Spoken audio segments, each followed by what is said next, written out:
ఏపీలో కూటమి ప్రభుత్వం అభివృద్ధి దిశగా ముందుకు సాగుతోంది. 3 పార్టీల అధినేతలు సమన్వయంతో పనిచేస్తూ స్టేట్ డెవలప్మెంటే టార్గెట్ గా అడుగులు వేస్తున్నారు.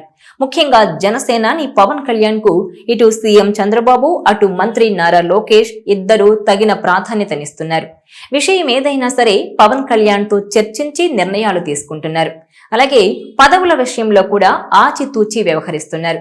నియోజకవర్గాల్లో శ్రేణుల మధ్య చిన్న చిన్న గొడవలు, విభేదాలున్నా గానీ వారికి సర్ది చెప్తూ ముందుకు సాగుతున్నారు.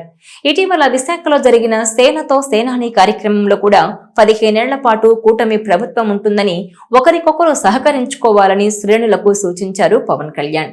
అయితే ఇప్పుడు ఏపీఎఫ్డీసీ చైర్మన్ పదవికి సంబంధించి ఆసక్తికరమైన పరిణామాలు చోటు చేసుకుంటున్నాయి.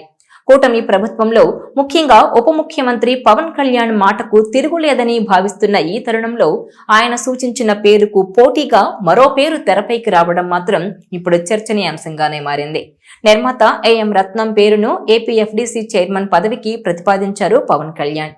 పవన్ ఎంతో ఆలోచించి సీఎం చంద్రబాబు సలహా కూడా తీసుకుని మరీ ఏపీఎఫ్డీసీ చైర్మన్ గా ప్రముఖ నిర్మాత ఏఎం రత్నం పేరును ప్రతిపాదించారు.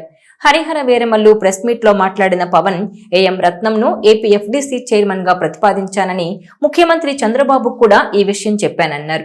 ఆయన తన నిర్మాత అని మాత్రమే కాదని, అందరు హీరోలతో సినిమాలు చేసిన వ్యక్తి, పాన్ ఇండియా స్థాయిలో పరిచయాలున్నాయని చెప్పుకొచ్చారు పవన్ కళ్యాణ్.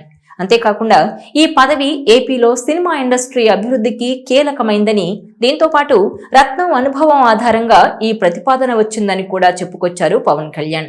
ఇక రత్నం అనుభవం, సినిమా రంగంలో ఆయనకున్న పరిచయాలు ఈ పదవికి సరైనవని పవన్ భావిస్తున్నారు.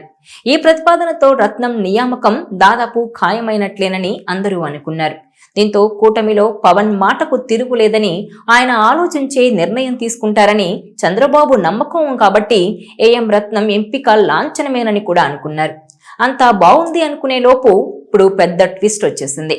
అదేంటంటే ఏపీఎఫ్డీసీ చైర్మన్ గా నందమూరి బాలకృష్ణ మరో వ్యక్తిని ప్రతిపాదించినట్టు తెలుస్తోంది.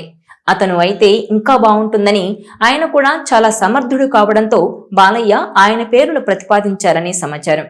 దీంతో ఈ విషయంలో పవన్ వర్సెస్ బాలయ్యగా మారిపోయింది. ఇక పవన్ కళ్యాణ్ అధికారికంగా మీడియా ముందే తన ప్రతిపాదన పెడితే అన్నీ తెలిసి కూడా బాలయ్య బాబు మరో వ్యక్తిని ఎలా ప్రతిపాదిస్తారన్నది ఇప్పుడు హాట్ టాపిక్ గా మారింది. ఇటు బావమరది బాలకృష్ణ, అటు కూటమిలో కీలక భాగస్వామి అయిన పవన్ కళ్యాణ్. ఈ పరిస్థితుల్లో సీఎం చంద్రబాబు ఎలాంటి నిర్ణయం తీసుకుంటారనేది ఇప్పుడు ఉత్కంఠ రేపుతోంది.